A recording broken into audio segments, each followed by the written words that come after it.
സ്ത്രീ സുരക്ഷയില്ലാത്ത നവകേരളമോ ചർച്ച തുടരുകയാണ്. ശ്രീ ജോർജ് ജോസഫിലേക്ക് വരികയാണ്. താങ്കൾ 8:30 മണി വരെ ചർച്ചയിൽ ഉണ്ടാകുകയുള്ളൂ എന്ന് പറഞ്ഞതുകൊണ്ടാണ്. ഇവിടെ ഇത്തരം സ്ത്രീകൾക്കെതിരായ അതിക്രമങ്ങൾ ഉണ്ടാകുമ്പോൾ അത് ഭരണകൂടത്തിൻ്റെ വീഴ്ചയല്ല, രാഷ്ട്രീയ ഇടപെടലില്ല എന്നൊക്കെ പറഞ്ഞ് ന്യായീകരിക്കാനാണ് പലപ്പോഴും വിമർശനത്തിന് വിധേയരാകുന്നവർ ശ്രമിക്കുന്നത്. പക്ഷേ യഥാർത്ഥത്തിൽ സ്ത്രീകൾക്കെതിരായ അതിക്രമങ്ങൾ തടയാൻ ഭരണകൂടത്തിന് തന്നെയല്ലേ ചുമതല? അവരുടെ അത്തരം നടപടികളിലൂടെ തന്നെയല്ലേ തുടർന്നും കണക്കുകൾ ഇങ്ങനെ വർദ്ധിക്കാതെ വരേണ്ടത്?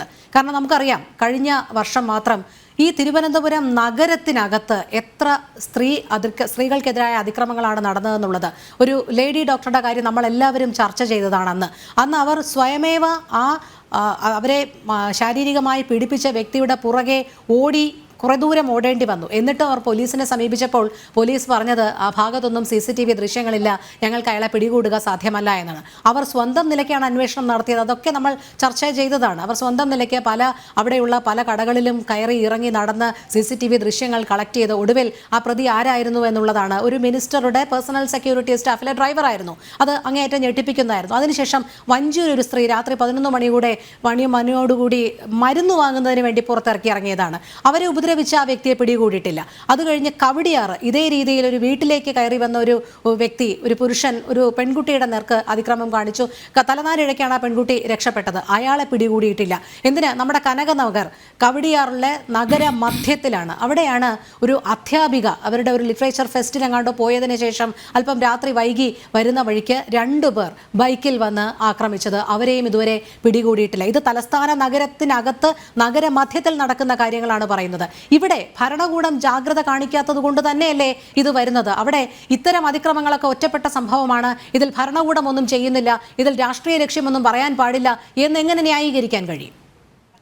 നമ്മൾ പ്രത്യേകിച്ച് സ്ത്രീകളുടെ കാര്യത്തിൽ നമ്മൾ വ്യത്യസ്തമായിട്ട് തന്നെ ചിന്തിക്കണം. കാരണം അതുങ്ങൾക്ക് സഹായിക്കാനായിട്ട് ഇവിടെ ഭരണകൂടം ഏത് ഭരണം വന്നാലും ശരി, ഞങ്ങളൊക്കെ കാണുന്നത് ഈ പറയുന്ന രീതിയിലൊരു ഹെൽപ്പ് സ്ത്രീകളുടെ കാര്യത്തിൽ, പ്രത്യേകിച്ച് അവർക്ക് ഒരു രാഷ്ട്രീയ സ്വാധീനം ഇല്ലാത്ത ഒരു സ്ത്രീയാണോ, അല്ലെങ്കിൽ ഒരു ഒരു ഹൗസ് വൈഫാണോ, അല്ലെങ്കിൽ ഒരു സാമ്പത്തിക ഉന്നതി ഇല്ലാത്ത ഒരു സ്ത്രീയാണോ, നീതി കിട്ടില്ല. സ്വാധീനം ഉണ്ടെങ്കിൽ മാത്രമേ കിട്ടുള്ളൂ. പക്ഷേ കേരളത്തിൽ ഈ നമ്മുടെ തിരുവനന്തപുരത്തെ കുറേ കേസുകൾ പറഞ്ഞല്ലോ, നമ്മളതൊക്കെ പറ്റി ഒക്കെ വളരെയധികം ആലോചിക്കും. കാരണം ഇവിടെ മാത്രമല്ല, എല്ലാ ജില്ലകളും ഇങ്ങനെയൊക്കെ തന്നെ. അതുകൊണ്ട് പോലീസ് കുറച്ചുകൂടെ വ്യത്യസ്തമായിട്ട് ചിന്തിക്കണം. കാരണം പ്രാമുഖ്യം പല സ്ത്രീകളും പോലീസ് സ്റ്റേഷനിൽ ഇപ്പോൾ ഒരു പരാതിപ്പെട്ട് കഴിഞ്ഞാൽ ഒരു രസീത് പോലും കൊടുക്കാത്ത എത്രയോ സംഭവങ്ങൾ ഇപ്പം കേരളത്തിലുണ്ടാകും. ഞാൻ എപ്പോഴും പറയും, രാഷ്ട്രീയമായിട്ടുള്ള ചിന്തയുള്ളവർ പലരും പോലീസിലുണ്ടെങ്കിലും അതിനൊക്കെ പോലീസ് അസോസിയേഷനൊക്കെ എപ്പോഴും ഞാൻ എതിര് പറയുന്ന ആളാണ്. പക്ഷേ നമ്മളൊരു ഏത് ഭരണം വന്നാലും ശരി, പോലീസ് ഉദ്യോഗസ്ഥന്മാർ അവർ ക്രിമിനൽ നടപടിക്രമം ഭരണഘടന അനുസരിച്ച് തന്നെ മുന്നോട്ട് പോകണം. അതിനകത്ത് ജാതി, മതം, രാഷ്ട്രീയം നോക്കരുത്. പ്രത്യേകിച്ച് ഒരു സ്ത്രീകൾ ആരെങ്കിലും പോലീസ് സ്റ്റേഷനിൽ വന്നാൽ അത് നീതി നടപ്പാക്കാൻ ടോപ്പ് പ്രയോറിറ്റി തന്നെ കൊടുക്കണം. കാരണം സ്ത്രീകളെ ഉപദ്രവിക്കുന്ന കാര്യത്തിൽ വളരെയധികം ആൾക്കാർ കേരളത്തിലുണ്ട്. ഈ നഗ്നത കാണിക്കുന്ന എത്ര കേസ് സ്ത്രീകൾ മിണ്ടാതെ പോകില്ലേ? എത്ര കേസുകളാണ് തിരുവനന്തപുരത്ത് കേരളത്തിലുണ്ടാകുന്നത്. അപ്പോൾ അത് ശക്തമായ നടപടി വേണം. ഇത് മാതൃകാപരമായി ഓരോ കേസിനകത്ത് ഒരു ശിക്ഷ വാങ്ങിച്ചു കൊടുത്താൽ വളരെയധികം കുറയും. കാരണം ഈ അനീഷയുടെ കേസിൽ തന്നെ നമ്മൾ ആലോചിക്കണം, 48 ദിവസമായിട്ട് ഒരു നടപടി എടുത്തില്ല. ഉഷയൊക്കെ അവിടെ വന്നിരുന്ന് സത്യാഗ്രഹം. കാരണം അവരെയൊക്കെ നമുക്ക് അഭിനന്ദിച്ചു. കാരണം അങ്ങനെയെങ്കിലും കുറച്ച് സ്ത്രീകളുണ്ടല്ലോ നീതി നടപ്പാക്കാൻ വേണ്ടി ശ്രമിക്കുന്ന, അവരുടെ സമയവും സന്ദർഭവും കളഞ്ഞ് അവർ ഇവിടെ വന്ന് ഇരിക്കുക എന്ന് പറഞ്ഞു കഴിഞ്ഞാൽ, കാരണം ഇത് പോലീസൊക്കെ വിളിച്ചു വരുത്തുന്നതാണ്. കാരണം കൃത്യമായ നടപടി ക്വിക്കായിട്ട് ഒരാഴ്ചക്കകം എല്ലാ കേസിലും ഒരു നടപടി എടുത്തേ. കാരണം അതിൻ്റെ കാര്യം ഈ അനീഷയുടെ കേസിൽ തന്നെ അതിനകത്ത് ഇനി കൂടുതൽ അന്വേഷിക്കേണ്ട ആവശ്യം എന്താ? ആ കുട്ടിയുടെ ആ സ്റ്റേറ്റ്മെൻറ്റ് പോരെ 19 എണ്ണം, അതിൻ്റെ ആ വോയിസ് റെക്കോർഡ് ചെയ്ത് വെച്ചിട്ടുണ്ടെങ്കിൽ അത് പോരെ? അത് പ്രൈമാ ബേസിൽ തന്നെ അറസ്റ്റ് നടക്കേണ്ടതല്ലേ? അവർ ഏത് ഉന്നതരാകട്ടെ. അപ്പോൾ അവിടെ രാഷ്ട്രീയ സ്വാധീനം വന്നു, അല്ലെങ്കിൽ സംഘടനാ സ്വാധീനം വന്നു. കാരണം അവിടെ തന്നെ പല വക്കീലന്മാരും ഇത് 2 ഗ്രൂപ്പായിട്ട് വന്നു. അപ്പോൾ പോലീസ് എന്തിന് ഇതൊക്കെ നോക്കുന്നത്? ആ 306 ഒരു അറസ്റ്റ് അങ്ങ് നടത്താത്തത്? ആ 2 പേരെ എത്രയും പെട്ടെന്ന് അറസ്റ്റ് ചെയ്യണം. കാരണം നീതി നടപ്പാക്കണം കേരളത്തിൽ. കാരണം അനീഷയ്ക്ക് ഈ നിയമത്തിൻ്റെ അകത്ത് നിയമം പഠിച്ചു വന്ന് ഒരു APP ആയിരിക്കുന്ന അനീഷയ്ക്ക് ഈ ഗതികേട് വന്നാൽ മറ്റുള്ള സ്ത്രീകളുടെ കാര്യത്തെപ്പറ്റി ആലോചിക്കാൻ കൂടി കഴിയുന്നില്ല. ഞാൻ വിചാരിച്ചു, ഞാൻ അന്ന് 2-3 പ്രാവശ്യം ചർച്ചയ്ക്കൊക്കെ ഇതിനകത്ത് വന്നതാണ്. ഞാൻ വിചാരിച്ചു പെട്ടെന്ന് ഒരാഴ്ചക്കകം നടപടി എടുക്കും. പക്ഷേ ശക്തരാണ്, അഡ്വക്കേറ്റ് അസോസിയേഷനുണ്ട്, അല്ലെങ്കിൽ അവിടുത്തെ ബാർ മെമ്പേഴ്സൊക്കെ പലരും അനുകൂലവും പ്രതികൂലവും ഉണ്ട്. പോലീസ് മുഖം നോക്കരുത്. അതിശക്തമായ നടപടി ഈ കാര്യത്തിൽ എടുക്കണം. ഇനി അത് അമാന്തിക്കാതെ അല്ല, പോലീസിന് എങ്ങനെ മുഖം നോക്കാതിരിക്കും? ഈ രാഷ്ട്രീയ സ്വാധീനമുള്ളവരാണെങ്കിൽ അനീഷയോട് പറഞ്ഞതുപോലെ കൊല്ലത്തുനിന്ന് കാസർഗോഡേക്ക് തട്ടും എന്ന് പറഞ്ഞതുപോലെ ഏതെങ്കിലും ഒരു അന്വേഷണ ഉദ്യോഗസ്ഥൻ ഇവരിൽ ആരെയെങ്കിലും അറസ്റ്റ് ചെയ്യുകയാണെങ്കിൽ അയാളുടെ അടുത്ത ദിവസത്തെ ജോലി ചിലപ്പോൾ കാസർഗോഡാണെങ്കിലോ? അത് തന്നെയല്ലേ ഈ രാഷ്ട്രീയ ഇടപെടലിലൂടെ ഉദ്ദേശിക്കുന്നത്?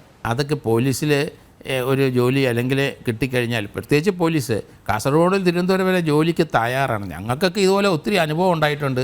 കാരണം അവിടുത്തെ പോലീസ് ഉദ്യോഗസ്ഥന് ചിലപ്പോൾ ട്രാൻസ്ഫർ ഉണ്ടാകാം. കാരണം രാഷ്ട്രീയ നേതൃത്വം പറയുന്ന പോലെ പ്രവർത്തിച്ചില്ലെങ്കിൽ അയാൾക്ക് ട്രാൻസ്ഫർ ഉണ്ടാകും. ഉണ്ടാകട്ടെ, കാസർഗോഡ് വരെയല്ലേ പോവുള്ളൂ, അതിൻ്റെ അപ്പുറത്തോട്ട് പോകില്ലല്ലോ. അപ്പോൾ അതുകൊണ്ട് പോലീസ് മാറി ചിന്തിക്കണം. കേരളത്തിലെ പോലീസിന് മാത്രമേ നമുക്ക് നീതി നടപ്പാക്കാൻ കഴിയുള്ളൂ. മറ്റിടത്തും നമുക്ക് നീതി പ്രതീക്ഷിക്കേണ്ട. പോലീസ് അപ്പറേറ്റായിട്ട് നിന്ന് കഴിഞ്ഞാൽ വളരെയധികം മാറ്റങ്ങളുണ്ടാവും.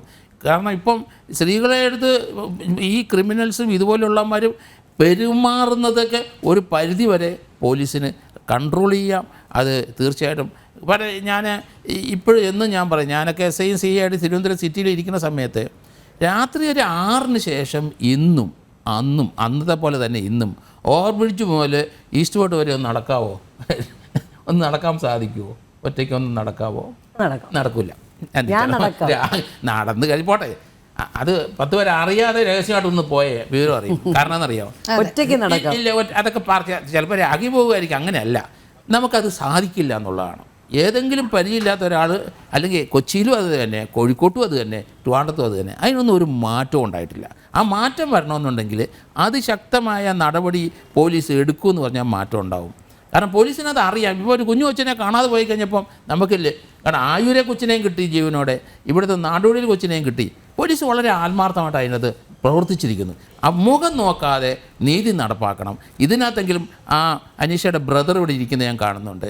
കാരണം അവരുടെയൊക്കെ വേദന, അദ്ദേഹത്തിൻ്റെ സഹോദരിയാണ് നഷ്ടപ്പെട്ടത് നമ്മൾ ആലോചിച്ചോണം. അവരുടെ വേദന പോലീസ് മനസ്സിലാക്കണം. അതിനകത്ത് മുഖം നോക്കരുത്, രാഷ്ട്രീയം നോക്കരുത്. കൃത്യമായ നടപടി പോലീസ് എടുത്ത് വളരെയധികം മാറ്റങ്ങൾ കേരളത്തിൽ ഏത് ഭരണകക്ഷി വന്നാലും ശരി, LDF UDF മറ്റാര് വന്നാലും ശരി, ഇങ്ങനെ മുഖം നാകാതെ നടക്കുന്ന പോലീസ് ഉദ്യോഗസ്ഥന്മാരുണ്ടെങ്കിൽ സമൂഹത്തിൽ വളരെയധികം മാറ്റങ്ങളുണ്ടാവും. പക്ഷേ ശ്രീ ജോർജ് ജോസഫ്, താങ്കൾ തന്നെ ഇപ്പോൾ സൂചിപ്പിക്കുകയുണ്ടായി, ജില്ലാ ക്രൈംബ്രാഞ്ചിനാണ് ഇത് കൈമാറിയിരിക്കുന്നത്. ആ സംവിധാനം തന്നെ തെറ്റാണ് എന്നുള്ളതാണ്. അല്ല, ഞാനത് പല സന്ദർഭത്തിലും പറയണമെന്ന് വിചാരിച്ചിരുന്ന കാര്യമാണ്. കാരണം പലർക്കും തെറ്റിദ്ധാരണയുണ്ട്. ക്രൈംബ്രാഞ്ചിന് വിട്ടു. ഏത് ക്രൈംബ്രാഞ്ച്? ക്രൈംബ്രാഞ്ച് CBCID നേരത്തെ അഡ്വക്കേറ്റ് BJP അഡ്വക്കേറ്റ് പറഞ്ഞില്ല. CBCID ക്രൈംബ്രാഞ്ച് ക്രൈം ഡിറ്റാച്ച്മെൻ്റ് ആണ്. അവിടെ ഒരു AGP ഉണ്ട്. അത് അവിടെയാണ് ട്രാൻസ്ഫർ ചെയ്യേണ്ടത്. അല്ല, ക്രൈംബ്രാഞ്ച് ട്രാൻസ്ഫർ ആയി ഇനി മേലാവെങ്കിലും ഈ പോലീസ് നാട്ടുകാരെ പറ്റിക്കരുതെന്ന് ഞാൻ പറയാം. എങ്ങനെ ഒരു ഡെസിഗ്നേഷൻ വന്നെന്ന് എനിക്ക് മനസ്സിലാകുന്നില്ല. അതുകൊണ്ട് ഗൗരവമായിട്ട് ഇത് DGP ഇത് ചിന്തിക്കണം. അല്ല, അത് ഇത്തരം ഈ ഒരു സംവിധാനത്തിലൂടെ കൈമാറ്റം ചെയ്തത് ഈ പൊതുസമൂഹത്തിന് ഒരു പറ്റിക്കൽ എന്ന് പറയുന്നത് കൃത്യമായ ഒരു അന്വേഷണം നടക്കണ്ട എന്നുള്ള ഉദ്ദേശത്തോടു കൂടി തന്നെയല്ലേ? അതാ ഇപ്പോൾ എല്ലാവരും ധരിച്ചിരിക്കുന്നത് ക്രൈംബ്രാഞ്ചിന് കേസ് അന്വേഷിക്കാൻ കൊടുത്തുന്നു. അങ്ങനെ ഉണ്ടായിട്ടില്ല. അവിടുത്തെ തന്നെ ഒരു DYSP അന്വേഷിക്കുകയാണ്. പക്ഷേ അങ്ങനെ ഒരു പേര് പറഞ്ഞിട്ട് നമ്മൾ ഈ അന്വേഷണം ക്രൈംബ്രാഞ്ച് വിട്ടു എന്ന് പൊതുധാരണ വന്നിരിക്കുന്നത് അങ്ങനെയല്ല. അത് യഥാർത്ഥത്തിൽ ക്രൈംബ്രാഞ്ചിന് അന്വേഷണം പോയിട്ടില്ല. അവിടെ തന്നെ ഒരു DYSP അന്വേഷിക്കുകയാണ്. അതുകൊണ്ട് ക്രൈംബ്രാഞ്ചിന് കൊടുക്കുന്നെങ്കിൽ ഇത് എത്രയും പെട്ടെന്ന് കൊടുക്കുക. കുറച്ചുകൂടെ ബെറ്ററായിട്ട് അവർ അന്വേഷിക്കും. കാരണം ക്രൈംബ്രാഞ്ചിൽ ഇരിക്കുന്നവർക്ക് ഈ ലോക്കലുമായിട്ട് ഇൻഫ്ലുവൻസ് അധികമൊന്നും കാണില്ല. കാരണം അവരെ ഷെഡ് കയറ്റി വെച്ചിരിക്കുന്നതാണ് ഞാൻ പറയണത്. അപ്പോൾ അതുകൊണ്ട് അവർ അപ്പറേറ്റ് ആയിട്ടെങ്കിലും കുറേ കാര്യങ്ങൾ ചെയ്യും. അതുകൊണ്ട് ഇത് വിടുന്നെങ്കിൽ ഈ കേസ് സ്റ്റേറ്റ് ക്രൈംബ്രാഞ്ചിനെ വിടുക. അന്വേഷണം ഇവിടെ കൊണ്ട് ഇത് 48 ദിവസം കഴിഞ്ഞ് എങ്ങും എത്തിയില്ല എന്നുള്ളതാണ് നമ്മൾ മനസ്സിലാക്കണം. അതെ. ശ്രീ P. ഉഷ, അനീഷയുടെ മരണം സംബന്ധിച്ചുള്ള അന്വേഷണം കുറ്റമറ്റതാക്കണം എന്നുള്ള ആവശ്യം ഉന്നയിച്ചാണല്ലോ രാപ്പകൽ സമരം. പക്ഷേ ഇവിടെ പോലീസ് സംവിധാനങ്ങൾ എത്രത്തോളം നിഷ്ക്രിയമാണ് എന്നുള്ളത് നമുക്ക് മുൻപിൽ തന്നെ നിൽക്കുകയാണ്. ഇനിയെങ്കിലും പ്രതീക്ഷയ്ക്ക് വക നൽകുന്ന എന്തെങ്കിലും ഉണ്ടാകുമെന്ന് കരുതാം? അല്ല, ഈ അന്വേഷണത്തിലൊന്നും പ്രത്യേകിച്ച് ഉണ്ടാവുമെന്ന് കരുതുന്നില്ല. അതുകൊണ്ട് CBI അന്വേഷണമാണ് നമ്മൾ ആവശ്യപ്പെടുന്നത്. മാത്രമല്ല, ഈ അന്വേഷണം പറഞ്ഞ് തെളിവുകൾ നശിപ്പിക്കുമോ എന്നുള്ള ഒരു ഭീതി നമുക്കുള്ളത് കൊണ്ട് കേരള DGPക്ക് അനീഷയുടെ അമ്മ തെളിവുകൾ നശിപ്പിക്കപ്പെടാതെ സൂക്ഷിക്കാൻ വേണ്ടിയിട്ടുള്ള നടപടി എടുക്കണം എന്ന് പറഞ്ഞിട്ടുള്ള ഒരു അപേക്ഷ കൊടുത്തിട്ടുണ്ട്. അപ്പോൾ അത് നമ്മുടെ ഒരു പ്രധാനപ്പെട്ട. പിന്നെ ഇതിൽ 2-3 കാര്യങ്ങൾ പലരും പറഞ്ഞതുമായിട്ട് ബന്ധപ്പെട്ട് എനിക്ക് പറയാനുണ്ട്. ഒന്ന്, ഈ ക്രൈംബ്രാഞ്ച് അന്വേഷിക്കുന്നതെന്ന് നമ്മളാരും പറഞ്ഞതല്ല, മുഖ്യമന്ത്രി നിയമസഭയിൽ പറഞ്ഞതാണ്. ഉമാ തോമസ് അടക്കമുള്ള കുറേ ആൾക്കാരുടെ നിയമസഭാ അംഗങ്ങളുടെ ചോദ്യത്തിന് ഉത്തരമായിട്ട് പറഞ്ഞതാണ്. പിന്നെ ഈ 2 പേരെ സസ്പെൻഡ് ചെയ്തത് ഈ കേസുമായി ബന്ധപ്പെട്ടതല്ല. കേസുമായിട്ട് ബന്ധപ്പെടുന്നത് എന്താ വെച്ചാൽ അവരുടെ ഡിപ്പാർട്ട്മെന്റൽ എൻക്വയറിയുടെ ഭാഗമായിട്ടാണ്. ആ ഡിപ്പാർട്ട്മെന്റൽ എൻക്വയറി തന്നെ വളരെ വിശേഷമാണ്. കാരണം അതിൽ അക്യൂസ്ഡ് ആയിട്ട് പറയുന്ന ആളുടെ അതേ കേഡറിലുള്ള ഒരു ഉദ്യോഗസ്ഥയാണ് അത് അന്വേഷിച്ചത്. അപ്പോൾ ഇന്നും ഞങ്ങളോട് പറഞ്ഞു പല ആളുകളും അവരോട് ഈ അനീഷയുടെ കേസ് പിന്നെ സൂയിസൈഡുമായി ബന്ധപ്പെട്ട് വിവരങ്ങൾ അറിയാമെന്ന് അവർക്ക് മൊഴി കൊടുക്കാൻ താല്പര്യമുണ്ട് എന്ന് പറഞ്ഞ പല ആൾക്കാരുടെയും മൊഴി അവരെടുത്തിട്ടില്ല. ഒന്ന്. രണ്ടാമത് അവർ ഈ സൂയിസൈഡൽ നോട്ട് അവർ പരിശോധിച്ചിട്ടില്ല. അതിൻ്റെ കാരണം പറഞ്ഞത് അത് പോലീസ് എടുത്തുകൊണ്ടുപോയി എന്നുള്ളതാണ്. അപ്പോൾ ആ അന്വേഷണം പൂർത്തിയാക്കി എന്നാണ് പറഞ്ഞു കേൾക്കുന്നത്. നമുക്കറിയില്ല, അതൊരു രഹസ്യരേഖയായിരിക്കാം. പക്ഷെ എന്നാലും ഈ അനീഷയുടെ മരണവുമായി ബന്ധപ്പെട്ടതായതുകൊണ്ട് തന്നെ ആ റിപ്പോർട്ട് അനീഷയുടെ ഭർത്താവിനോ മകൾക്കോ അമ്മയ്ക്കോ അച്ഛനോ ഒക്കെ കൊടുക്കേണ്ടതല്ലേ? അങ്ങനെ ഒരു സ്വാഭാവിക നീതിയെങ്കിലും അവർക്ക് കൊടുക്കേണ്ടതല്ലേ? അപ്പോൾ ഇത് ആദ്യം മുതൽ അവസാനം വരെ ഈ പിന്നെ കുറ്റാരോപിതർ കൺട്രോൾ ചെയ്യുന്ന ഒരു അന്വേഷണമായിട്ടാണ്, നടപടിക്രമങ്ങളായിട്ടാണ് നമുക്ക് തോന്നുന്നത്. പിന്നെ അതേപോലെ ഈ പറയുന്ന ക്രൈംബ്രാഞ്ച്, അതെന്ത് ക്രൈംബ്രാഞ്ച്? ആ ക്രൈംബ്രാഞ്ച് ജില്ലാ ക്രൈംബ്രാഞ്ച് ആണെങ്കിൽ അത്, അല്ലെങ്കിൽ വേറെ ഏതെങ്കിലും ഉടായ്പാണെങ്കിൽ അത്, ആ ക്രൈംബ്രാഞ്ചിന്റെ ഉദ്യോഗസ്ഥൻ അനീഷയുടെ പാരൻസിനോട് പറഞ്ഞത് അല്ലെങ്കിൽ അനീഷയുടെ ഭാഗത്തേക്ക് കൊടുത്തിട്ടുള്ള ഒരു ഇൻഫർമേഷൻ അവര് നിയമോപദേശം തേടി എന്നാണ്. അപ്പൊ നിയമോപദേശം ആരോട് തേടി? ഇതേ ഡിപ്പാർട്ട്മെന്റ് ഹെഡിനോട്, അതായത് ഡയറക്ടർ ജനറൽ ഓഫ് പ്രോസിക്യൂഷൻ.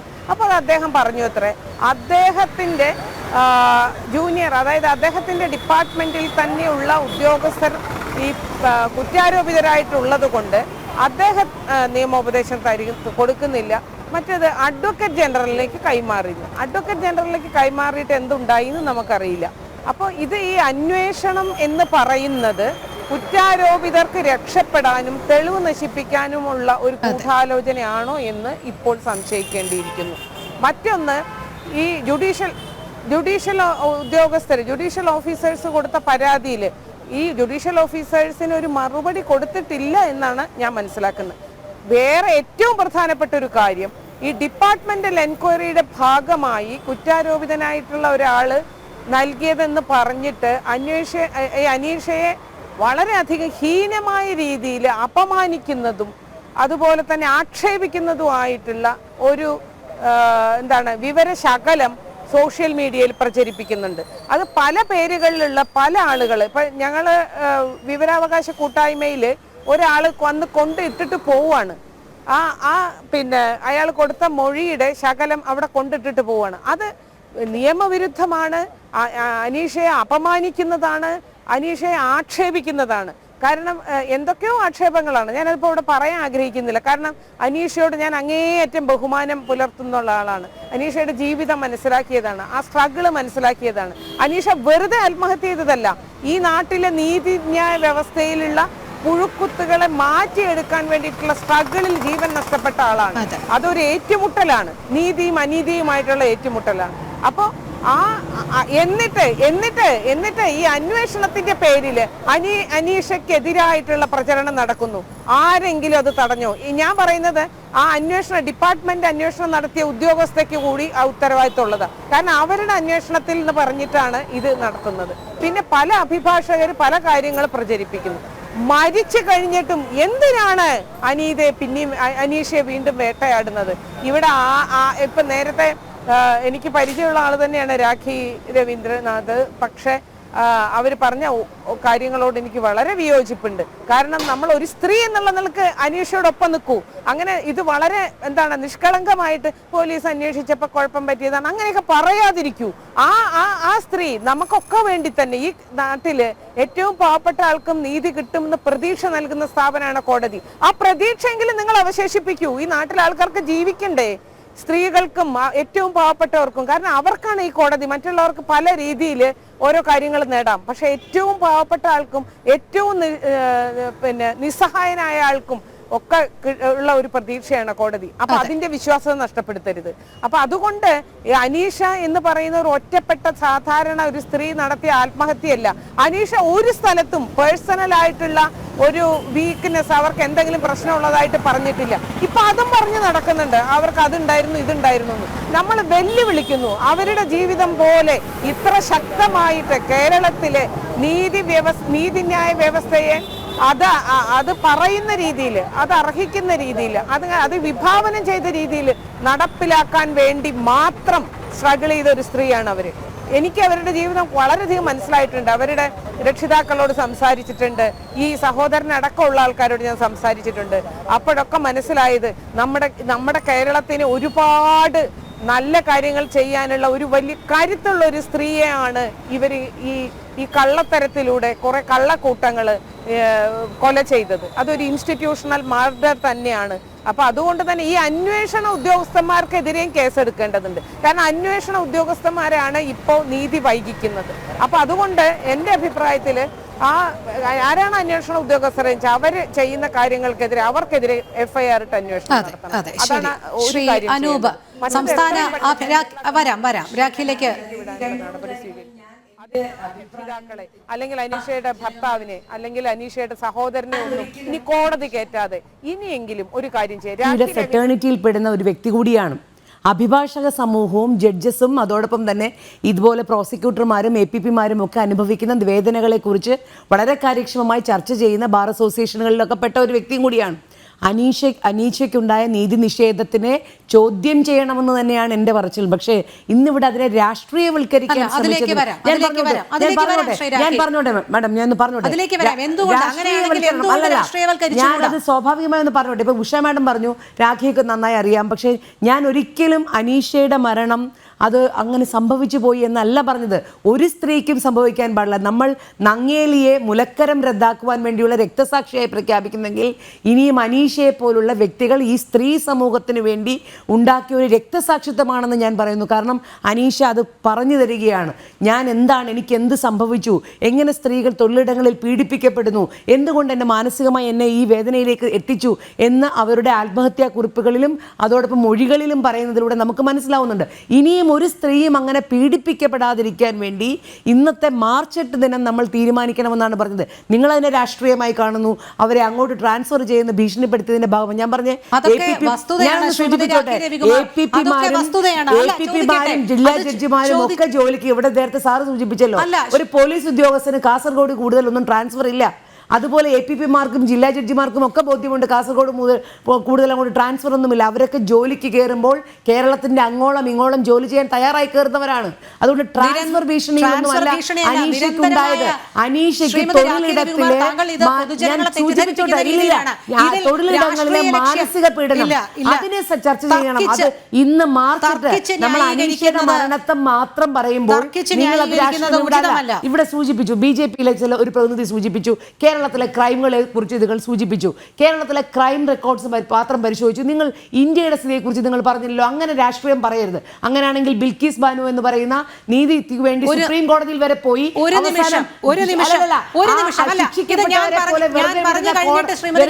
ഭരണകൂടങ്ങൾ ഇന്നും ഇന്ത്യയിലുണ്ട്. BJPയുടെ ഭരണകൂടമുണ്ട്. നമ്മുടെ മണിപ്പൂരിൽ സ്ത്രീകളെ വിവസ്ത്രരായി നടത്തിയത് ഉണ്ട് നിങ്ങളുടെ മുൻപിൽ.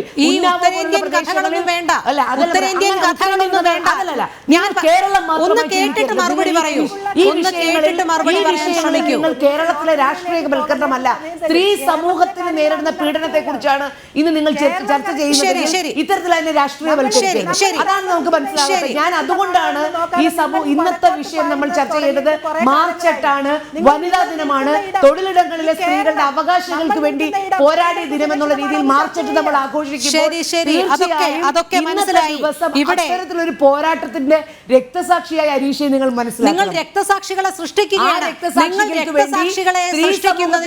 രക്തസാക്ഷി ഉണ്ടായെങ്കിൽ അവർക്കുണ്ടാകുന്ന ആ നീതി നിഷേധത്തിനെ നമ്മൾ മനസ്സിലാക്കണം. അത് ഏത് പ്രദേശത്താണെങ്കിലും താങ്കൾ ഒരു കാര്യം തന്നെയാണ് ആവർത്തിച്ചുകൊണ്ടിരിക്കുന്നത്. താങ്കൾ ഒരേ കാര്യം തന്നെയാണ് ആവർത്തിച്ചുകൊണ്ടിരിക്കുന്നത്. ഞാൻ ചോദിക്കുന്നതിന് ഉത്തരം നൽകാൻ ശ്രമിക്കൂ. താങ്കൾ ഒരേ കാര്യം ആവർത്തിക്കാതെ ഞാൻ ചോദിക്കുന്നതിന് ഉത്തരം നൽകാൻ ശ്രമിക്കൂ.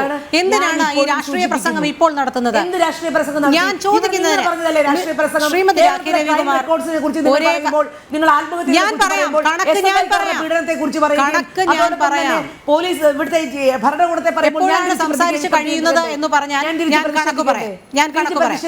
ശരി, ഉത്തർപ്രദേശിലും മറ്റ് സംസ്ഥാനങ്ങളിൽ നടക്കുന്ന ക്രൈം റെക്കോർഡ്സിനെ കുറിച്ച് നിങ്ങൾ ഇപ്പൊ സൂചിപ്പിക്കുന്നില്ലല്ലോ. നമ്മൾ ഇന്നിവിടെ സംസാരിച്ച മാർച്ച് 8 വനിതാ ദിനം. ഈ മാർച്ച് 8 വനിതാ ദിനത്തിൽ ഒരു സ്ത്രീയുടെ മരണത്തിൽ 48 ദിവസമായി ആ പെൺകുട്ടി ആത്മഹത്യ ചെയ്തിട്ട് ഇതിന് നീതി യഥാർത്ഥത്തിൽ കിട്ടിയിട്ടില്ല. അതിനുവേണ്ടി പോരാട്ടം നടത്തുന്ന ഉഷ മാഡത്തിനെ പോലെ, ഉഷ മാഡം ഇത് മാത്രമല്ല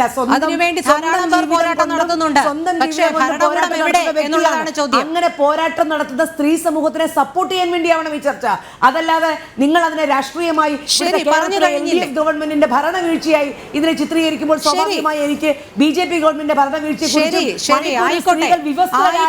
കൂട്ട ബലാത്സംഗത്തിന് പരസ്യമായി നിന്നപ്പോൾ ഇവിടുത്തെ BJPയുടെ അല്ലെങ്കിൽ നമ്മൾ നരേന്ദ്രമോദിയെ പ്രധാനമന്ത്രിയുടെ വാക്കെവിടായിരുന്നു, അദ്ദേഹത്തിന് ഭരണകൂടം എവിടായിരുന്നു. നമ്മൾ അങ്ങനെ ചർച്ച ചെയ്യേണ്ടി വരും. അത് അങ്ങനെ ചർച്ച ചെയ്യരുത്. ഞാൻ ചർച്ച ചെയ്യാൻ ഈ വിഷയത്തെ നിങ്ങൾ രാഷ്ട്രീയമാക്കരുത്. ഈ വിഷയത്തിൽ സ്ത്രീ സമൂഹം അപലപനീയമാണ്. സംസാരിക്കാൻ സമയം തരാതെ നിങ്ങൾ ഒരേ കാര്യം തന്നെ ആവർത്തിച്ചുകൊണ്ടിരിക്കുന്നു. ശ്രീമതി രാഖി രവികുമാർ, ഒരു നിമിഷം, ഞാൻ വരാം. ശ്രീമതി TP സിന്ധുമോളിലേക്ക് ഞാൻ വരാം. ശ്രീമതി രാഖി രവികുമാർ, ഇത് ഡിസംബർ 4 തീയതി 2023 NCRBയുടെ കണക്കാണ്, നാഷണൽ ക്രൈം റെക്കോർഡ്സ് ബ്യൂറോയുടെ കണക്കാണ്. കേരളത്തിലാണ് ഏറ്റവും കൂടുതൽ IPC പ്രകാരം ക്രൈം റെക്കോർഡ്സ് രജിസ്റ്റർ ചെയ്തിട്ടുള്ളത്, 96%. അതിനുശേഷം മാത്രമേ താങ്കൾ ഈ നോക്കുന്ന ഉത്തരേന്ത്യയൊക്കെ വരുന്നുള്ളൂ. ഇതാണ് ഇപ്പോഴത്തെ കേരളത്തിലാണ് ഏറ്റവും കൂടുതൽ അങ്ങനെ ഒരു റെക്കോർഡുകൾ നിങ്ങൾ സൃഷ്ടിക്കപ്പെടുന്നുവെങ്കിൽ ഇവിടെ വിദ്യാസമ്പന്നനായ ഒരു സമൂഹം ഉള്ളത് കൊണ്ട് അത്തരത്തിലൊരു നീതി നിഷേധം ഉണ്ടാകുമ്പോൾ ക്രൈം റെക്കോർഡ് ചെയ്യാൻ പറ്റുന്നു. പക്ഷേ നമ്മൾ പറയുന്ന ഉത്തർപ്രദേശിൽ ഉൾപ്പെടെ നമ്മുടെ വടക്കേ ഇന്ത്യൻ സംസ്ഥാനങ്ങളിൽ ഇന്നും നീതിയും നിയമവും എന്താണെന്ന് അവിടുത്തെ സാധാരണ ജനങ്ങൾക്ക് അറിയില്ല. അവിടെ രാഷ്ട്രീയവും അവിടുത്തെ നീതിയും എന്ന് പറയുന്നത് അവിടുത്തെ രാഷ്ട്രീയ പ്രസ്ഥാനങ്ങൾ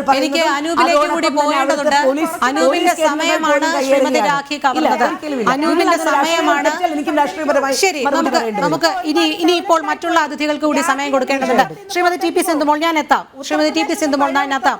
ഈ ചർച്ചയിൽ അങ്ങേയറ്റം ദുഃഖത്തോടു കൂടി ഇരിക്കുന്ന ഒരു വ്യക്തിയുണ്ട്. നമുക്ക് അദ്ദേഹത്തിലേക്ക് കൂടി പോയിട്ട് തിരികെ എത്താം. ഇവിടെ ഒരു നിമിഷം ശ്രീ അനൂപ്, ഞാൻ താങ്കളിലേക്ക് എത്തിയപ്പോഴാണ് രാഖി രവികുമാർ ഇടപെട്ടത്. താങ്കളുടെ സമയമാണ് ഇനി. അദ്ദേഹം പറഞ്ഞു കഴിയുന്നതുവരെ ദയവായി ആരും ഇടപെടരുതെന്ന് അപേക്ഷിക്കുകയാണ്. ശ്രീ അനൂപ്, സംസ്ഥാന ആഭ്യന്തര വകുപ്പിന് കീഴിൽ ഈ കേസ് നല്ല രീതിയിൽ പോകുമെന്ന് താങ്കൾ കരുതുന്നുണ്ടോ? ഒരു സ്വതന്ത്ര ഉന്നത അന്വേഷണ ഏജൻസി തന്നെ വേണമെന്നല്ലേ നിങ്ങളുടെയൊക്കെ അഭിപ്രായം? അതെ, ഇപ്പോഴുള്ള ഈ അന്വേഷണത്തിൽ എനിക്കും എൻ്റെ ഫാമിലിക്കും, ഫാദറിനും മദറിനും ഒന്നും യാതൊരു വിശ്വാസം നഷ്ടപ്പെട്ടതുപോലെയാണ്. കാരണം അവരുടെ സൈഡിൽ നിന്ന് ഒരു പോസിറ്റീവായിട്ടുള്ള ഒരു റിസൾട്ടും കിട്ടുന്നില്ല. നമുക്ക് ഇപ്പോൾ സംശയം തോന്നി തുടങ്ങിയിട്ടുണ്ട്, ഈ കേസ് മെല്ലെ അവര് അങ്ങ് തേച്ച് മാച്ച് വളരെ നീട്ടി അങ്ങ് കളയുവാനായിട്ട് ഉള്ള ഒരു ശ്രമമാണോ എന്ന് നമുക്ക് തോന്നി തുടങ്ങിയിട്ടുണ്ട്. അപ്പോൾ എനിക്ക് പറയാനുള്ള 2 കാര്യം എന്ന് പറഞ്ഞാൽ, അനീഷയുടെ വോയിസ് ക്ലിപ്പ് എല്ലാവർക്കും, അത് ഞാൻ ഇനി പ്രത്യേകിച്ച് പറയുന്നില്ല. അതിൽ അനീഷ ഉയർത്തിപ്പിടിച്ച 2-3 പോയിന്റുകളുണ്ട്, കുറെ ചോദ്യങ്ങളുണ്ട്. അതിന്റെ ഉത്തരം കണ്ടെത്തേണ്ടത് ഇനി ഭാവിയിൽ ഇതേപോലുള്ള ജോലിയിൽ ചേർന്ന് ജോലി ചെയ്യേണ്ട ഭാവിയിലുള്ള നമ്മുടെ ഈ യങ് ജനറേഷൻ, യങ് ആയിട്ടുള്ള പെൺകുട്ടികളുടെ അവർക്ക് കൊടുക്കേണ്ട ഒരു മറുപടി ആയിരിക്കണം ഈ കേസിന്റെ റിസൾട്ട്. ഇതൊരു മാതൃകയാക്കി എടുത്ത് ഈ കേസിൽ വളരെ ശക്തമായി അന്വേഷണം നടത്തി ഇതിന്റെ അക്യൂസ്ഡ് ആയിട്ടുള്ള ആൾക്കാരെ വളരെ ശക്തമായ രീതിയിൽ ശിക്ഷിക്കണം എന്ന് ഞാൻ ആവശ്യപ്പെടുകയാണ്. അതെ, അതിന് നമ്മുടെ സംസ്ഥാന ആഭ്യന്തര വകുപ്പ് അന്വേഷിച്ചാൽ മതി എന്ന് താങ്കൾ കരുതുന്നുണ്ടോ? കാരണം ഇത്രയധികം ആരോപണങ്ങൾ ഉന്നയിച്ചിട്ടും ആ വിമർശനത്തിന് ഇടയായവരൊന്നും തന്നെ അറസ്റ്റ് ചെയ്യപ്പെടുകയോ പ്രതികളുടെ ലിസ്റ്റിൽ പെടുകയോ ചെയ്തിട്ടില്ല. അവരിപ്പോഴും സുഖമായി തന്നെ ജീവിക്കുന്നുണ്ട്. ഇവിടെ രാഷ്ട്രീയം പാടില്ല, അല്ലെങ്കിൽ രാഷ്ട്രീയ ലക്ഷ്യം വെച്ചുകൊണ്ടാണ് ഈ ചർച്ചകൾ സംഘടിപ്പിക്കുന്നത് എന്ന് പറയുന്നവർക്ക് പോലും അതിനൊന്നും ഉത്തരമില്ല. അതെ, വളരെ ആശ്ചര്യം തോന്നുന്നു. കാരണം ഇത്രയും തെളിവുകൾ അവശേഷിപ്പിച്ചിട്ട് പോയിട്ട് കൂടി, ഹനീഷ പോയിട്ട് കൂടി, ഇതിന് ഈ 48ാമത്തെ ദിവസവും ഈ കേസ് ആദ്യത്തെ ദിവസത്തിൽ തന്നെ എങ്ങനെയോ അതുപോലെ തന്നെ നിൽക്കുകയാണ്. അതിൽ വളരെ ദുഃഖമുണ്ട്, വളരെ ആശ്ചര്യമുണ്ട്. എന്താണ് ഇങ്ങനെ സംഭവിക്കുന്നതെന്ന് മനസ്സിലാവുന്നില്ല. ഇതിൽ രാഷ്ട്രീയ ഇടപെടൽ ആണെങ്കിൽ ഇങ്ങനെ ഉള്ളവർ, ആൾക്കാരുടെ കൂടെ രാഷ്ട്രീയക്കാർ കൂട്ടു നിൽക്കരുത്. ഇവരെ ഒറ്റപ്പെടുത്തുക, ഇവരെ മുന്നിൽ കൊണ്ടുവരിക. മറ്റുള്ളവർക്ക് ഇതൊരു മാതൃക ആയിരിക്കട്ടെ. മറ്റൊരു അനീഷ ഇങ്ങനെ ഉണ്ടാവരുത്. എനിക്ക് എന്തായാലും എന്റെ സിസ്റ്ററിനെ എനിക്ക് നഷ്ടപ്പെട്ടു. മറ്റൊരു ഇൻസിഡന്റ് ഇതുപോലെ ഉണ്ടാവരുത്. ഈ വർക്കിംഗ് പ്ലേസുകളിൽ ആൾക്കാർക്ക്, ഈ ഓഫീസേഴ്സിന് അത് മനസ്സിലാക്കേണ്ടിയിരിക്കുന്നു എങ്ങനെയാണ് സ്ത്രീകളോട് ഇടപെടേണ്ടതെന്ന്, എങ്ങനെയാണ് ലേഡി ഓഫീസേഴ്സിനോട് പെരുമാറേണ്ടതെന്ന് ഇനിയും ആൾക്കാർ അത് പഠിക്കേണ്ടിയിരിക്കുന്നു. അതിന് വേണ്ടിയിട്ട് ശക്തമായ നടപടികൾ കൊണ്ടുവരേണ്ടതാണ്. ഇത്രയാണ് എനിക്ക് പറയാനുള്ളത്. അതെ, താങ്കളുടെ ദുഃഖം ഞങ്ങൾക്ക് മനസ്സിലാകുന്നുണ്ട്. എന്ത് ചെയ്യാം, പക്ഷേ ഇവിടെ രക്തസാക്ഷികളെ സൃഷ്ടിക്കുന്നതിലാണ് താല്പര്യം. എന്തുകൊണ്ടുള്ള അല്ലെങ്കിൽ ഏത് രീതിയിലുള്ള ഇടപെടലുകൾ കൊണ്ടാണ് ഈ അന്വേഷണം മന്ദഗതിയിലാകുന്നത് എന്നുള്ളത് ചർച്ച ചെയ്യപ്പെടുന്നേയില്ല. അവിടെ എല്ലാം ന്യായീകരിക്കുന്നത് പോലീസിന്റെ എന്തോ അലംഭാവം എന്നുള്ള രീതിയിലാണ്, അല്ലാതെ രാഷ്ട്രീയ ഇടപെടലാണ് എന്ന് ആരും പറയുന്നില്ല. ശ്രീമതി ടി പി സിന്ധുമോൾ, താങ്കൾ ഇടയ്ക്ക് രാഖി രവികുമാറിന് മറുപടി നൽകുകയുണ്ടായി. ഈ രാഷ്ട്രീയ ഇടപെടലിലൂടെ ഈ ചർച്ച മുന്നോട്ട് കൊണ്ടുപോകരുത് എന്നാണ് ശ്രീമതി രാഖി രവികുമാർ പലതവണ പറഞ്ഞത്. പക്ഷേ രാഖി രവികുമാർ ആവർത്തിച്ചപ്പോഴെല്ലാം ഒറ്റ കാര്യമേ ഉണ്ടായിരുന്നുള്ളൂ പറയാൻ. ഇതിൽ നമ്മൾ സ്ത്രീകളുടെ ലോക അന്താരാഷ്ട്ര സ്ത്രീ ദിനത്തിൽ, വനിതാ ദിനത്തിൽ ഇന്ന് അവരോടൊപ്പം ഐക്യദാർഢ്യം പ്രഖ്യാപിച്ചുകൊണ്ട് ഇനിയൊരു പുതിയ അനീഷ്യ ഉണ്ടാകരുത് എന്നുള്ളത്. നേരത്തെയുള്ള 10,000-കണക്കിന് അനീഷ്യമാരുണ്ടായിരുന്നു. ഏറ്റവും ഒടുവിലാണ് അനീഷ്യ.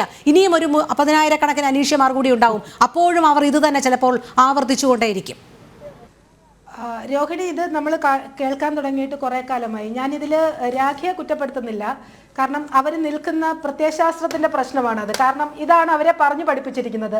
ഇങ്ങനെയൊക്കെ പോയാൽ മതി, അവസാനം നമ്മൾക്ക് ഇങ്ങനെ പറഞ്ഞു വെക്കാം, ഇങ്ങനെ പൊതിഞ്ഞു കൊടുക്കുക സമൂഹത്തിലേക്ക്, അതിൻ്റെ ഉള്ളിൽ എന്താണെന്ന് നോക്കാതെ ഇങ്ങനെ പൊതിഞ്ഞു കൊടുത്താൽ മതിയെന്ന് അവരെ തന്നെ പഠിപ്പിച്ചിട്ടുണ്ട്.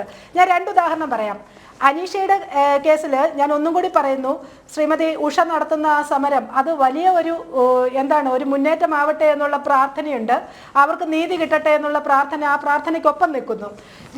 രണ്ട് ഉദാഹരണം ഞാൻ പറയാൻ ആഗ്രഹിക്കുന്നു രോഹിണി. ഒന്ന്, ഇവിടെ ഈ നമ്മുടെ കേരളത്തിലാണ് ഇവരുടെ തന്നെ ഒരു വനിതാ നേതാവ് അവരുടെ തന്നെ പാർട്ടിയിൽപ്പെട്ട ഒരു MLA-ക്കെതിരെ പീഡനക്കുറ്റം ആരോപിച്ചുകൊണ്ട് ഒരു പരാതി കൊടുത്തത്. അത് അന്വേഷണ കമ്മീഷന് വിട്ടു. ഏത് പാർട്ടിയിൽ തന്നെയുള്ള രാഖി CPI-കാരിയാവാം, എന്നാലും A+A ആണല്ലോ, ഒരു വലിയ A ആയിട്ടാണല്ലോ നിങ്ങൾ നിൽക്കുന്നത്. അതുകൊണ്ട് പിന്നെ അതിൽ വ്യത്യാസം ഞാൻ വേറൊന്നും പറയുന്നില്ല. അത് ആ പാർട്ടിക്കുള്ളിലെ അന്വേഷണ കമ്മീഷന് വിട്ടു. ആ പാർട്ടിയിലെ അന്വേഷണ കമ്മീഷൻ അന്വേഷിച്ചതിന് ശേഷം എന്താണ് പുറത്തു വന്ന റിപ്പോർട്ട്? ഇന്നും നമ്മൾക്കൊക്കെ, സ്ത്രീകൾക്കൊക്കെ അപമാനകരമായിട്ടുള്ള ഒരു വാചകം നമ്മൾ ഇടയ്ക്കിടയ്ക്ക് പറയാനുണ്ട്.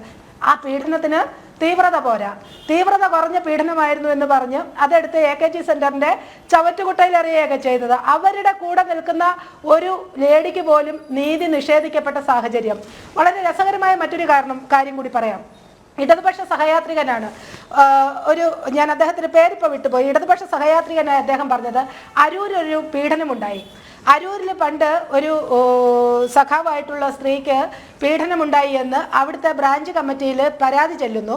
അപ്പോൾ അങ്ങനെ ഒരു പീഡനം നടന്നിട്ടില്ല എന്ന് പറയുന്നു. അതിനുശേഷം ആ ശാരീരിക പീഡനത്തിന്റെ തെളിവായി അവർ ഗർഭിണിയാകുന്നു, പ്രസവിക്കുന്നു. അവിടെ എന്താണ് ആ ബ്രാഞ്ച് കമ്മിറ്റി ചെയ്തത്? ആ വനിതയെ, ഇവരുടെയൊക്കെ ഒരുപക്ഷെ അന്വേഷിച്ചാൽ രാഖിയൊക്കെ ഒന്ന് അന്വേഷിക്കണം, ആ വനിതയെ പാർട്ടിയിൽ നിന്ന് പുറത്താക്കി. ഏത് ആ പീഡനത്തിന് ഇരയായ വനിതയെ പാർട്ടിയിൽ നിന്ന് പുറത്താക്കിക്കൊണ്ട് അവിടെ എന്താണ് സ്ത്രീകൾക്ക് നീതി നൽകുന്നു എന്ന് പറഞ്ഞ പാർട്ടിയുടെ വക്താവായിട്ടാണ് രാഖി ഇരിക്കുന്നത്. അവർ പുറത്തു പോകേണ്ടി വന്നു ആ വനിതയ്ക്ക്. ഇന്ന് അരൂര് പീഡന കഥ നമ്മളുടെ സോഷ്യൽ മീഡിയയിലൊക്കെ വളരെ പരിഹാസപരമായിട്ട് ഇങ്ങനെ ചുറ്റിക്കറങ്ങുന്നുണ്ട്. ഇത് പുറത്തു പറഞ്ഞത് BJP ഒന്നുമല്ല, അതിന്റെ കൂടെ സഞ്ചരിച്ചു കൊണ്ടിരുന്ന ഒരു ഇടതുപക്ഷ സഹയാത്രികനാണ്. ഇങ്ങനെ ചില ഉദാഹരണങ്ങൾ മുന്നോട്ട് വെക്കുന്നു. മറ്റൊന്ന്, ഇവരെന്ത് പറഞ്ഞാലും ഉടനെ UP-യിലെ ഉന്നാവ കൊണ്ടുവരും. ഞാൻ പറയട്ടെ രാഖി, ഉന്നാവയിൽ 2012 സമാജ്വാദി പാർട്ടി ഉന്നാവ, ഒരു 1ാം ഉന്നാവയുണ്ട്. നിങ്ങൾ എന്താ അതിനെക്കുറിച്ച് പറയാത്തത്? അഖിലേഷ് യാദവിന്റെ സമയത്ത്, സമാജ്വാദി പാർട്ടിയുടെ സമയത്ത് അവിടെ 22 വയസ്സുള്ള ഒരു ദളിത് പെൺകുട്ടിയെ കൊല നടത്തി. അത് ഒരു പ്രധാനപ്പെട്ട നേതാവിന്റെ മകന്റെ വീട്ടിൽ നിന്നും പറമ്പിൽ നിന്നും കുഴിച്ചെടുത്തു. അങ്ങനെ ഒരു ഉന്നാവ ഉണ്ടായിട്ടുണ്ട്, 1ാം ഉന്നാവ. 2ാം ഉന്നാവയാണ് നിങ്ങൾ ഈ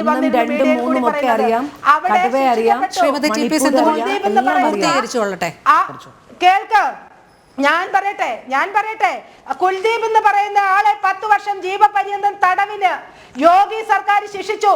ഇവിടെ നിങ്ങൾ ആരെ ശിക്ഷിച്ചിട്ടുണ്ട്? നിങ്ങൾ ഇവിടെ വാളയാർ പെൺകുട്ടികൾക്ക് നീതി വാങ്ങിക്കൊടുത്തിട്ടുണ്ടോ? നിങ്ങൾ ഇവിടെ ഇടുക്കിയിലെ പെൺകുഞ്ഞിന് നീതി വാങ്ങിക്കൊടുത്തിട്ടുണ്ടോ? നിങ്ങളുടെ പാർട്ടിയിൽപ്പെട്ട വനിതകൾക്ക് നിങ്ങൾ നീതി വാങ്ങിക്കൊടുത്തിട്ടുണ്ടോ? നിങ്ങൾ എവിടെ എന്ത് സ്ത്രീ സംരക്ഷണ പറയുന്നത്? ഇങ്ങനെ ആവർത്തിച്ച് ഈ കേരളത്തിൽ നിങ്ങൾ ഞാൻ പറഞ്ഞതുപോലെ പൊതിഞ്ഞു കൊടുക്കുക സ്ത്രീ സംരക്ഷണം. അതിന്റെ വക്താക്കളായിട്ട് മാറിയിരിക്കുക CPM-ന്റെയും CPI-യുടെയും വനിതാ നേതാക്കന്മാർ. ഇവിടെ ഒരു സ്ത്രീ സംരക്ഷണവും നിങ്ങൾ നടക്കുന്നില്ല. നിങ്ങൾ ഇതുപോലെ വന്നിരുന്ന് പൊതിഞ്ഞ് ഞങ്ങളാണ് എല്ലാം എന്ന് പറഞ്ഞു കൊടുക്കും.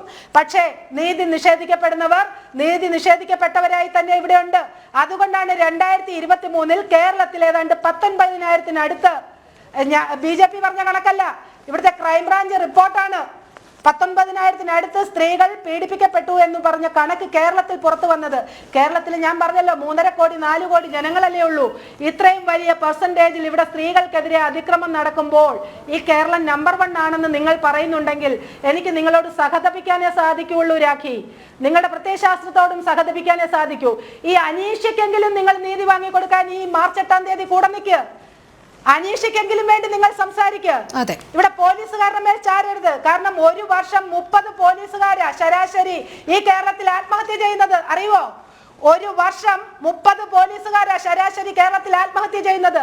നിങ്ങൾ പോലീസിന്റെ മേൽ ചാരുമ്പോൾ ഇവിടെ മുതിർന്ന ഉദ്യോഗസ്ഥരെ എന്തുകൊണ്ടാണ്?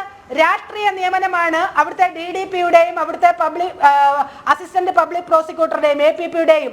ആ രാഷ്ട്രീയ നിയമനത്തിൽപ്പെട്ടവരെ സംരക്ഷിക്കാൻ വേണ്ടി ഇവിടെ PSC ടെസ്റ്റ് എഴുതി കഷ്ടപ്പെട്ട് രാവും പകലും ഇരുന്ന് പഠിച്ച് ജോലിയെടുത്ത് ജീവിച്ചു വന്ന അനീഷയെ കൊലക്കി കൊടുത്തിട്ട് ആ അനീഷയ്ക്ക് വേണ്ടി നിലകൊള്ളാതെ ആ പറയുന്ന രാഷ്ട്രീയ നിയമനം നടത്തിയ ഈ പറയുന്ന നിങ്ങളുടെ നേതാക്കന്മാർക്ക് വേണ്ടി നിങ്ങൾ നിലപാടെടുക്കുമ്പോൾ ഇവിടുത്തെ സമൂഹം നിങ്ങളെ തള്ളിപ്പറയും. രാഖി, അത് തന്നെയാണ് നടന്നുകൊണ്ടിരിക്കുന്നത്. ഞാൻ അതുകൊണ്ടാണ് പറഞ്ഞത് ഇത് കൃത്യമായ രാഷ്ട്രീയ ഇടപെടൽ ഇതിൽ നടക്കുന്നുണ്ടെന്നുള്ളത് വ്യക്തമാണ്.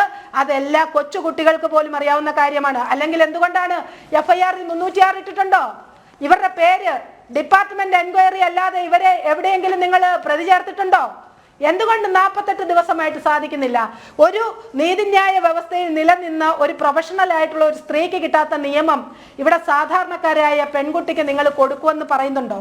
എന്നിട്ടാണ് നിങ്ങൾ ഇവിടെ നിങ്ങൾക്ക് എപ്പോഴും ഇതാണ് വടക്കോട്ട് പായല. ഞാൻ പറഞ്ഞല്ലോ, നിങ്ങൾ നോർത്ത് ഇന്ത്യയിലേക്ക് പോയും. കേരളത്തില് സ്ത്രീകൾക്ക് സുരക്ഷയില്ല എന്ന് പറയുമ്പോൾ നിങ്ങൾ മണിപ്പൂരിൽ പോകും, ഉത്തരേന്ത്യയിൽ പോകും, ഗുജറാത്തിൽ പോകും, UP-യിൽ പോകും. അവിടെയൊക്കെ ഒത്തിരി ഡെവലപ്പ് ചെയ്തു. രാഖി, ഒന്ന് സഞ്ചരിച്ചു നോക്ക്. ശരി എന്തായാലും നമ്മൾ വടക്കോട്ടൊന്നും പോകണ്ട. ഇവിടെയുള്ള കണക്കുകൾ തന്നെയാണ് ഞാൻ പറഞ്ഞത്. 2023 19,000 അതിക്രമങ്ങൾ നടന്നു എന്നുള്ളത്. രാഷ്ട്രീയം ചില കാര്യങ്ങളിൽ പറയേണ്ടി വരും. കാരണം ആരാണ് ഭരണത്തിലിരിക്കുന്നത്, ആരാണ് ഭരണവർഗം എന്നുള്ളത് അടിസ്ഥാനപ്പെടുത്തി തന്നെയാണ് ഇത്തരം പീഡനങ്ങളിലും അതിക്രമങ്ങളിലും ഒക്കെ രാഷ്ട്രീയം കലർത്തേണ്ടി വരുന്നത്. കാരണം രാഷ്ട്രീയ ഇച്ഛാശക്തിയാണല്ലോ ഭരണകൂടത്തിനെ നിയന്ത്രിക്കുന്നത്. ആ ഇച്ഛാശക്തി ഇല്ലായ്മയോടുകൂടി വെറും സാമ്പത്തിക നേട്ടം ഉണ്ടാക്കാൻ വേണ്ടി മാത്രം ഭരിച്ചാൽ ഇതല്ല, ഇതിനപ്പുറവും നടക്കും എന്ന് തന്നെ പറയേണ്ടി വരും. എന്തായാലും ചർച്ചയുടെ സമയം ഇവിടെ പൂർണ്ണമാവുകയാണ്.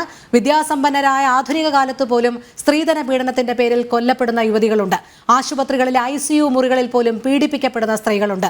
രാത്രി ഏറെ വൈകി പൊതുനിരത്തിലിറങ്ങിയാൽ അസമയത്ത് സ്ത്രീകൾ എന്തിന് പുറത്തിറങ്ങുന്നു എന്ന ചോദ്യശരവുമായി നിൽക്കുന്ന ഒരു സമൂഹവും ഈ കൊച്ചു കേരളത്തിലുണ്ട്. നമ്മുടെ പ്രബുദ്ധ കേരളത്തിൽ 2023 മാത്രം രജിസ്റ്റർ ചെയ്ത സ്ത്രീകൾക്കെതിരായ അതിക്രമങ്ങൾ 19,000-നോട് അടുക്കുന്നു. ഉത്തരവാദിത്വങ്ങളിൽ നിന്ന് ഒഴിഞ്ഞു മാറുന്നത് സർക്കാർ സംവിധാനങ്ങൾ തന്നെയാണ്. അതിലുപരി പോലീസിന്റെ കരങ്ങൾ ബന്ധിക്കുന്ന രാഷ്ട്രീയ ഇടപെടൽ കൂടിയാകുമ്പോൾ അത് ഓരോ സമൂഹത്തിലെയും സ്ത്രീകൾക്കെതിരായ അതിക്രമങ്ങളുടെ പ്രധാന കാരണമായി തന്നെ മാറുകയാണ്. ജനം ഡിബേറ്റ് പൂർണ്ണമാകുന്നു. പങ്കെടുത്ത എല്ലാ അതിഥികൾക്കും നന്ദി. ഒപ്പം പ്രേക്ഷകർക്കും നമസ്തേ.